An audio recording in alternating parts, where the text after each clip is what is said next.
उपकांशरे एकाधिकेन विधि प्रयोग करी वर्ग निर्णय शिखिथिले। आज आमे आनुरूप्यण विधि अर्थात अनुपात द्वारा वर्ग निर्णय शिखिबा। प्रश्न को ध्यान दिया।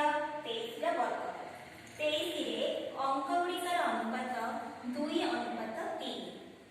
आमको प्रश्न देछि 23 रा वर्ग निर्णय करिबा।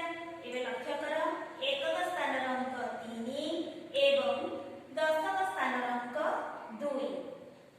प्रथमे आमे दशक स्थान अंक 2 रा वर्ग निर्णय करिबा 4। लक्ष्य कर आमे प्रथम सोपान रे 4 करछि। द्वितीय सोपान से 4 को दशक स्थान अंक 2 सहित हरण करिबा 2। 2 को एकक स्थान अंक 3 सहित गुणन करिबा 2 3 6। एबे आमे द्वितीय सोपान रे पाइले 6। तृतीय सोपान से 6 को दशक स्थान अंक 2 सहित हरण करिबा 3। 3 को एकक स्थान अंक 3 सहित गुणन करिबा 9। एबे तृतीय सोपान रे 9। लक्ष्य कर प्रथम सोपान रे 4 पाइथिले 4 लिखिले। द्वितीय सोपान रे 6 पाइथिले 6 लिखिले।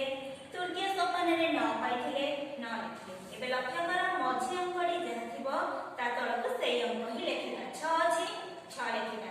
एबे जोग करिबा 9 को 9 6 6 12 2 रखिना 1 4 1 5। एबे 23 रा वर्ग 529। ठीक से बोली आमे 61 रा वर्ग निर्णय करिबा।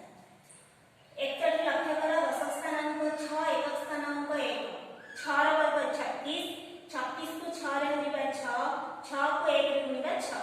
एबे 6 पाइले 6 को 6 रे हर 1। 1 को 1 रे गुण 1। मझी संख्या 6 अछि ता तळको 6 लिखिला। एबे 1 को 1 6 6 12 2 रखिना 1 36 1 35। लक्ष्य कर 61 रा वर्ग 3721। पिला माने आमे एभली